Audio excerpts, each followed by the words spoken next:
बहुत इंटेलिजेंट आदमी हूँ। आप लोगों को ऐसे ही लग रहा है। मोदी जी ने प्रधानमंत्री बनते ही सबसे पहले मुझे फोन किया था। बोले दीपक एक समस्या है। आप लोगों को मजाक लग रहा है? इतने बड़े लोग मंच पर बैठे हैं, इतने बड़े बड़े लोग सामने बैठे हैं, मैं सबकी कसम खाकर कहता हूँ मैं सच बोल रहा हूँ। मोदी जी ने प्रधानमंत्री बनते ही सबसे पहले मुझे फ़ोन किया था। बोले दीपक एक समस्या है। मैंने कहा क्या समस्या? बोले जब से अमेरिका ने लादेन मारा तब से लोग मेरे पीछे पड़े हुए, दाऊद इब्राहिम को भी मारो, दाऊद इब्राहिम को भी मारो। मैंने कहा आप चिंता मत करो, मैंने मार दिया बहुत पहले ही। उन्होंने पूछा कैसे है? मैंने कहा दाऊद इब्राहिम ने जब अपनी बेटी की शादी की तो भारत से बड़ी बड़ी हस्तियों को खाने पे बुलाया। अमिताभ बच्चन, शाहरुख खान, सलमान खान, आमिर खान, सैफ अली खान, एपली खान, पैपली खान, पता नहीं किस किस को बुलाया। मुझे नहीं बुलाया, जब से ही मेरे लिए मर गया। क्या तरीका है भाई। मेरे दोस्त के मेडिकल की दुकान है, वहां एक जना आया और 1 रुपया खुला लाया, छुट्टा लाया और बोला दस्त की गोली दे दो। दस्त की? उसने भी पत्ता निकाला।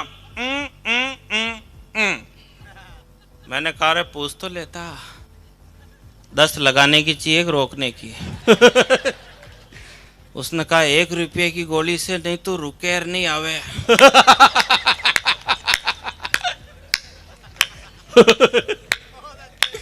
अरे मेरे दांतों का ऑपरेशन कराना था, जो दांतों का ऑपरेशन करा, डॉक्टर साहब की पिताजी भी डॉक्टर थे, उनकी तस्वीर लटकी हुई, उस पे लिखा हुआ स्वर्गीय डॉक्टर फला फला फला।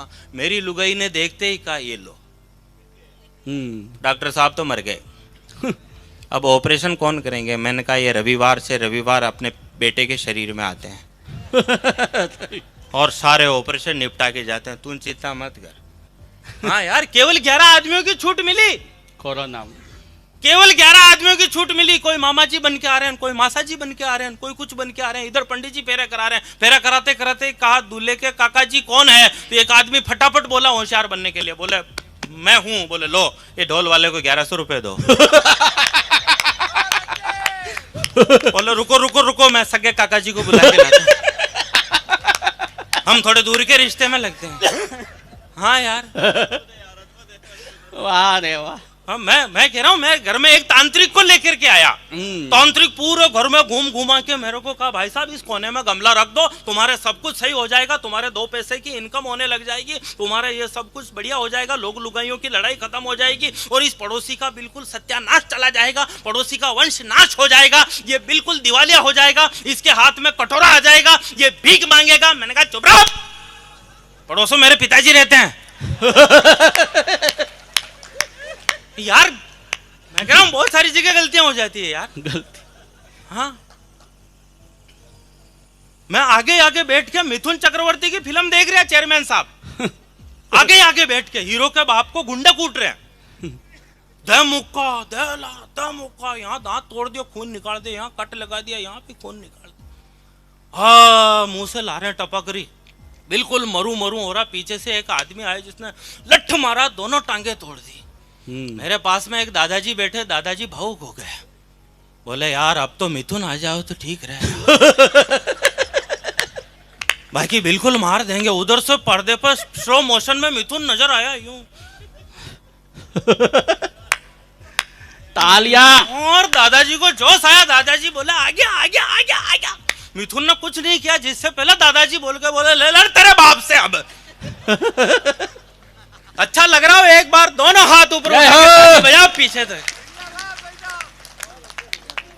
मैं बहुत छोटे गांव का आदमी हूं। मेरा गांव मेरे भीलवाड़ा शहर से 10 किलोमीटर दूर है और मेरे गांव से मेरे शहर में बस चलती थी। उस बस को 10 किलोमीटर के सफर में 2 घंटे का समय लगता था। मेरे बचपन के अंदर मैं उस भट्टी से निकल करके आपके बीच में आया हूं, 2 घंटे का समय लगता था 10 किलोमीटर शहर से गांव जाने में। बस का टाइम था 2 बजे का, लोग उसमें 12 बजे ही जगह रुकाना शुरू कर देते थे। कोई सीट पर मफलर खोल जाता, कोई जूते खोल जाता, कोई कट्टा रख जाता। 1 बजे तक बस की सारी सीटें फुल, 1:30 बजे तक बीच की गैलरी भी फुल। मजे लेना, 1:30 बजे तक बीच की गैलरी भी फुल। गर्मी का मौसम, जून का महीना, औरतें हवा कर रही हूं, पसीने के रेले उतर रहे और बेचारे बूढ़े ठाड़े डोकरे डाकरे बुजुर्ग आदमी यूं झूल रहे हैं, यूं परेशान हो रहे हैं और गाल से गाल अड़े हुए यूं। और किधर कोई 30 नंबर बीड़ी पी रहे हैं, उसकी बदबू अलग आ रही। फिर कहीं से आवाज आती और सारी औरतों के पल्ले मुंह पर आ जाते।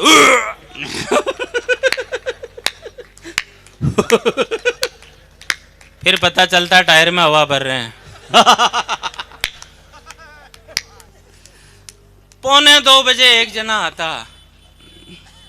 जना आता जो चाबी लगाता, चू चू चू, घर घर घर घर घर, वाह वाह वाह, आज स्टार्ट हो गई, आज धक्का नहीं लगाना पड़ेगा। फिर वो काचवा साफ करने लगता, तब पता चलता है ड्राइवर नहीं है, ड्राइवर का चेला है। और वो कंडक्टर यार, ड्राइवर 2 बजे आता, सीट पे बैठता, उस कंडक्टर का क्या रुतबा था उस जमाने में। आप याद करना अपने बचपन को, और जिन्होंने नहीं देखा है वो सीन देखना अपनी आंखों से, मैं बता रहा हूं। याद करना उस कंडक्टर का क्या रुतबा होता था। उसके कान में तो एक पेन फंसा हुआ रहता था, हाथ में नोटों की गड्डियां, और आंखें ऐसे रहती थी लाल छट, किसी की इज्जत नहीं करता था वो। और उसका रुतबा जैसे कंडक्टर नहीं हो, कलेक्टर हो। और मेरे दिमाग में विचार आता कि मैं भी बड़ा होकर के पढ़ लिख करके कंडक्टर बनूंगा। यार क्या क्या आवाज थी उसकी बुलंद। वो यूं कांच को यूं करके भीड़ में और मुंह डाल के बस के अंदर और कहता, ए धोती वाला पीछे चल।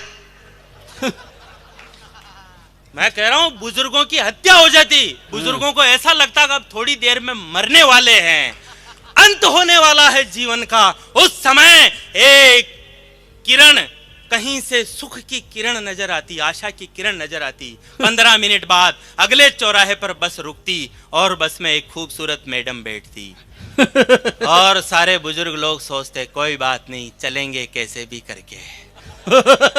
2 घंटे की तो बात है, चलेंगे कोई बात नहीं। उसी समय एक घटना घटती, ड्राइवर पीछे मुंह करके कहता, मैडम आप केबिन में आ जाओ आगे।